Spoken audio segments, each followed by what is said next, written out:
అంటే భవిష్యత్తు రాజకీయాలను ఎలా ప్లాన్ చేసుకుంటున్నారు? కాంగ్రెస్ పార్టీలో ఎలా ఉంది ప్రస్తుతం మీకు? కాంగ్రెస్ పార్టీలో చాలా బాగుందండి. ఏంటంటే కాంగ్రెస్ గవర్నమెంట్ ఎప్పుడైనా కానీ చెప్పిన దానికన్నా కొంచెం ఎక్కువనే చేస్తారు. కాకపోతే ఏంటంటే వేరే పార్టీ వాళ్ళు ఏంటంటే చారణ చేస్తే బారాన ప్రచారం అంటారు కదా, అందులో ముందుంటారు. బట్ కాంగ్రెస్ పార్టీలో అన్నదానికన్నా కూడా ఎక్కువ అవుతున్నాయి. కొత్త స్కీమ్స్ చెప్పిన దానికన్నా కూడా కొన్ని స్కీమ్స్ ఎక్కువనే ఇస్తున్నారు. అండ్ ఇప్పుడు ఇల్లు అంటే కాన్స్టిట్యున్సీకి 3500 ఇల్లు కూడా ఇందిరమ్మ ఇల్లు, అది కూడా అర్హులైన వాళ్ళకి, అంటే పేదవాళ్ళకి ఇవ్వడమే ప్రజాప్రభుత్వం యొక్క లక్ష్యం. సో అదే విధంగా ముందుకెళ్తున్నారు.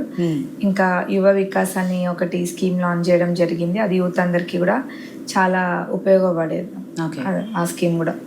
ఇంకా వేరేవి అంటే అన్ని ఏం చెప్తాం, ఇంకా చాలా ఉన్నాయి స్కీమ్స్ అన్ని కూడా. డెఫినెట్గా ఈ 1 yearలో Congress government has achieved a lot.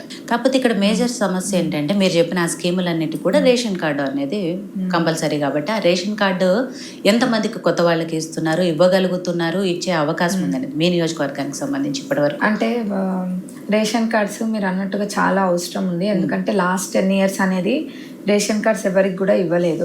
ఒకవేళ ఇచ్చినట్టు ఎక్కడైనా కొన్ని రేషన్ కార్డ్స్ ఉంటే బై ఎలక్షన్స్ వచ్చిన చోటనో ఎక్కడనో రేషన్ కార్డ్స్ ఇచ్చిండ్రు, అంతేగాని వేరే ఎక్కడ కూడా ఇవ్వలేదు రేషన్ కార్డ్స్. ఇప్పుడు మన గవర్నమెంట్లో ఇప్పుడు ఇస్తున్నారు, ఆల్రెడీ అప్లికేషన్స్ పెట్టుకున్నారు రీసెంట్గా.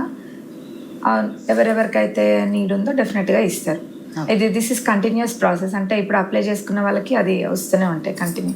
5 yearsలో మొత్తం ఆల్రెడీ 1 year అయిపోయింది కాబట్టి ఇంకా 4 yearsలో మొత్తం ఫుల్ఫిల్ చేస్తాము. దిస్ ఇస్ కంటిన్యూస్ ప్రాసెస్ కదా, 1 year ఒక్కొక్క ఇయర్ అట్లా వచ్చేస్తూ ఉంటుంది. సో ఇందిరమ్మ ఇళ్ళకి సంబంధించి కానివ్వండి, లేకపోతే మీరు అన్నట్టు యువ వికాసము, అలాగే రేషన్ కార్డులు, ఇవన్నీ కూడా మీ ఆధ్వర్యంలో ఒక్కొక్కటిగా జరుగుతూ వస్తున్నాయి.